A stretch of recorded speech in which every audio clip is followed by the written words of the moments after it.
Saludos humanos, bienvenidos al quinto episodio de Factotum Podcast. Hoy vamos a explorar un tema que despierta amor, intriga y, admitámonos, a veces un poco de frustración. GNU Linux. ¿Qué es este sistema operativo? ¿Por qué tantas empresas y entusiastas lo adoran? ¿Y cuáles son sus puntos fuertes y débiles? Soy Damián Genes y como siempre me acompaña Luis de Ávila en la conducción y producción periodística y Santiago Vico de Estudio Win manejando la magia técnica. Pónganse cómodos porque arrancamos Factotum. Hoy nos vamos a meter en el mundo de GNU Linux. Algo que, te soy sincero, Damián, siempre me sonó asuntos de programadores o nerds. Y no necesariamente lo de la venganza de los nerds. Luis, ese es uno de los grandes mitos, pero ya lo vamos a romper. GNU Linux es un sistema operativo, conjuntos de programas que te permiten interactuar con la computadora y ejecutar otros programas, como Windows o MacOS. Fue creado por dos proyectos que se complementaron.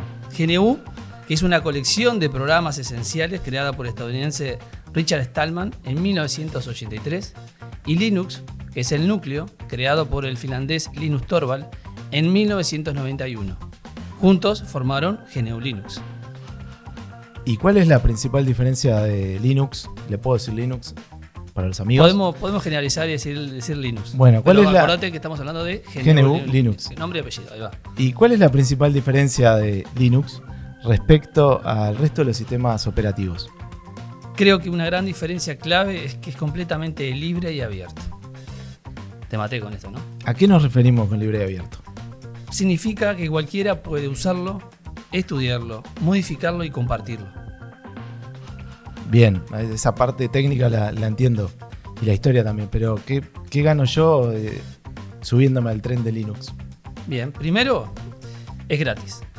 No necesitas pagar licencias como otros sistemas. Me pregunto cuántos de los que nos están escuchando pagan su licencia de Windows. No se preocupen, que no los vamos a denunciar.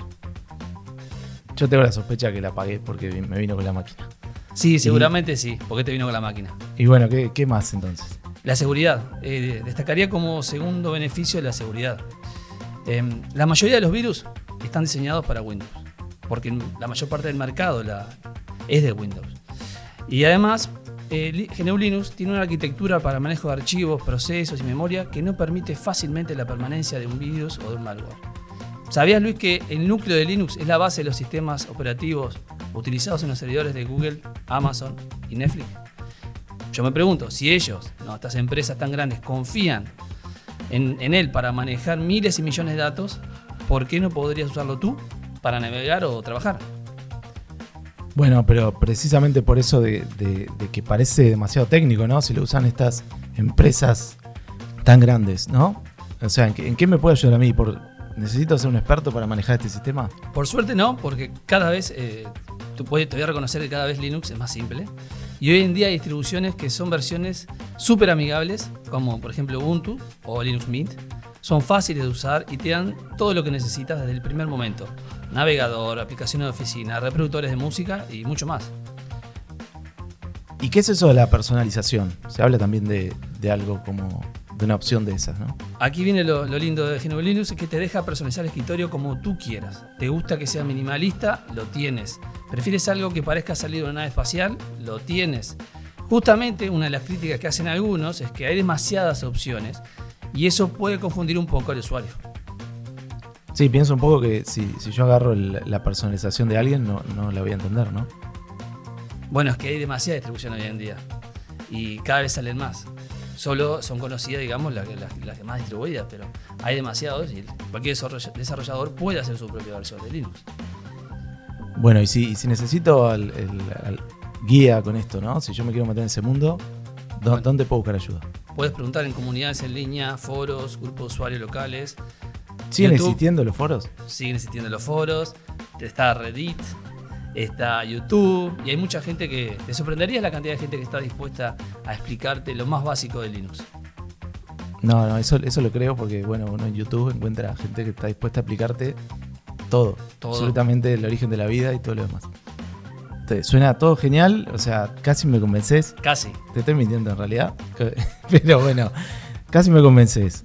Pero bueno, contame un poco los puntos débiles porque seguramente los tiene, porque si no lo estaríamos usando todos, ¿no? Por supuesto los tiene.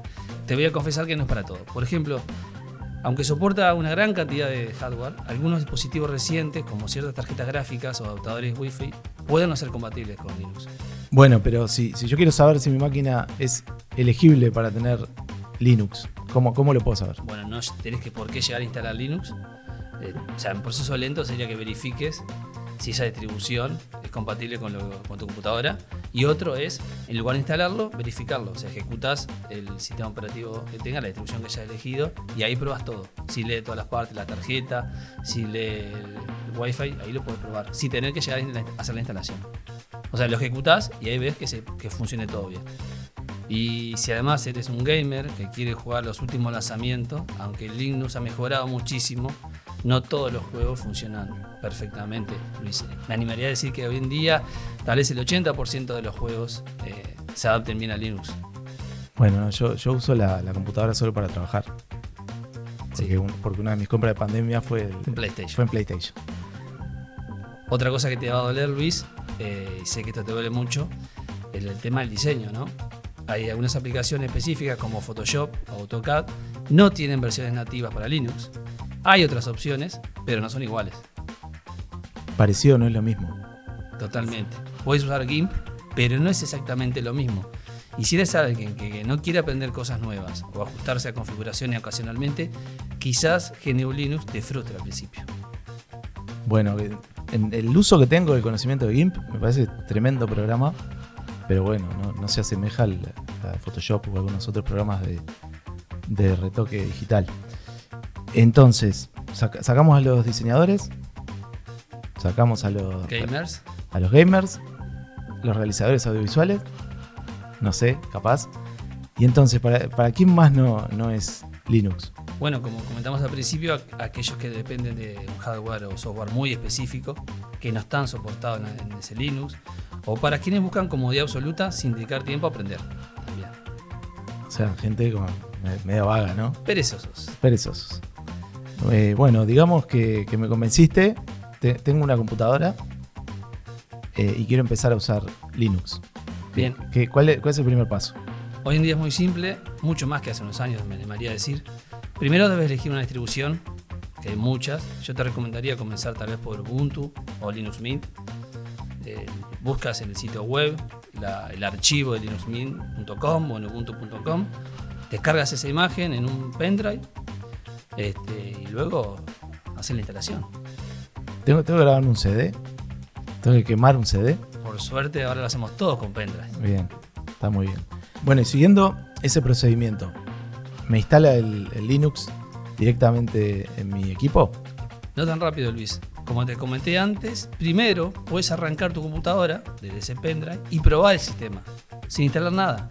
Y ahí sí verificamos que ande todo perfecto el hardware de tu equipo. Además lo probás y si ves que te gusta y funciona todo perfectamente, cuando estés listo, desde ese mismo pendrive puedes hacer la instalación. Tienes una opción que dice instalar y listo. Y si tengo información en la computadora antes de esta instalación, ¿tengo que respaldarla? ¿Lo pierdo? ¿Queda en algún lugar? Bueno, podés instalar GNU Linux junto a otro sistema operativo, cuidando hacer las particiones que corresponden. Yo recomiendo que antes de instalar Linux hagas un respaldo de lo que está en ese disco y que lo instales de cero. O sea, intentar no tener otro sistema operativo en esa computadora. Pero podés tener los dos a la misma vez, no hay problema. Y además cuando prendas la computadora vas a poder elegir, por ejemplo, si instalás Linux y ya tenés Windows, cuando prendas la computadora vas a poder elegir con qué sistema operativo inicias. Que es actualmente la manera que yo tengo una de mis máquinas. La prendo y elijo Linux Mint o Windows. O sea que, por ejemplo, uno puede utilizar un sistema operativo que funcione en programas de diseño, como veníamos hablando, juegos, y por otro lado tener Linux. Exacto. Para trabajar. Puedo tener en un mismo disco los dos, o como yo tengo ahora, en un disco instalado solo Windows y en otro Linux. Bueno, suena bastante fácil. Creo que puedo investigar más. Y bueno, contame un poco qué me recomendás, dónde puedo buscar más información y si en el caso que necesite más asistencia, ¿con quién me puedo comunicar? Bueno, nos tienen nosotros. Cualquier consulta que tengan para instalar un sistema operativo de Linux nos pueden consultar. Pero hay toneladas de tutoriales en YouTube y foros donde puedes guiarte paso a paso. Hay páginas. El contenido está ahí a la mano, solo hay que tener la curiosidad de buscarlo. Bienvenidos al mundo de software libre y recuerden que el pingüino no muerde. Muchas gracias por acompañarnos en este 6º episodio de Factotum. Te invitamos a que te suscribas a nuestro podcast y que lo compartas si realmente te gustó. Mi nombre es Luis de Ávila, me acompañó Damián Genes en la conducción y Santiago Vico de Estudio Win en los controles. Nos volvemos a encontrar en 2 semanas.